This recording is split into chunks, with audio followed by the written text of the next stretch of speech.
Olympic আসরের quarter ফাইনালে আজ রাতে স্বাগতিক ফ্রান্সের বিপক্ষে মাঠে নামছে আর্জেন্টিনা। নকআউট পর্বে স্বাগতিক ফ্রান্সের বিপক্ষে পূর্ণ শক্তির দল নিয়েই মাঠে নামছে মার্চেরানোর আর্জেন্টিনা। প্রিয় দর্শক, তাহলে দেখে নেওয়া যাক আর্জেন্টিনার স্কোয়াডে রয়েছে কোন কোন খেলোয়াড় এবং বাংলাদেশ সময় কখন মাঠে নামবে আর্জেন্টিনা। এ বিষয়ে বিস্তারিত দেখুন ভিডিওতে, তাই একটি মুহূর্ত না টেনে পুরো ভিডিওটি দেখে সাথেই থাকুন।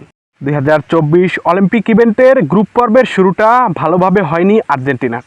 মরক্কোর কাছে 2-1 গোলে হেরে গ্রুপ পর্ব শুরু করেছিল আর্জেন্টিনা। এরপর পরের দুটি ম্যাচে জয় তুলে নিয়ে বি গ্রুপের রানার্স আপ হয়ে কোয়ার্টার ফাইনাল নিশ্চিত করে আর্জেন্টিনা। অলিম্পিকের নিয়ম অনুসারে বি গ্রুপের রানার্স আপ দল এ গ্রুপের চ্যাম্পিয়ন দলের সঙ্গে মুখোমুখি হবে। অলিম্পিকের সেই নিয়ম অনুসারে কোয়ার্টার ফাইনালে বাংলাদেশ সময় রাত 1টায় মুখোমুখি হবে আর্জেন্টিনা ও ফ্রান্স। শক্তিশালী ফ্রান্সকে এক চুল পরিমাণ ছাড় না দিতে রক্ষণভাগে ওতামেন্দি এবং অ্যাটাকিংয়ে হুলিয়ান আলভারেজকে নিয়ে শক্তিশালী স্কোয়াড ঘোষণা করেছে আর্জেন্টাইন কোচ মার্চেরানো। তাহলে এবার এক নজরে দেখে নেওয়া যাক ফ্রান্সের বিপক্ষে আর্জেন্টিনার স্কোয়াডে জায়গা পেয়েছেন কোন কোন খেলোয়াড়।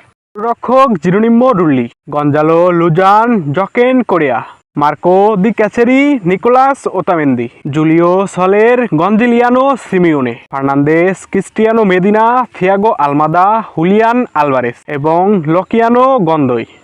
প্রিয় ফুটবল প্রেমী বন্ধুরা, ফ্রান্সের বিপক্ষে আর্জেন্টিনার এই সম্ভাব্য স্কোয়াডটি সম্পর্কে আপনাদের মতামত অবশ্যই কমেন্ট করে জানাবেন। ধন্যবাদ।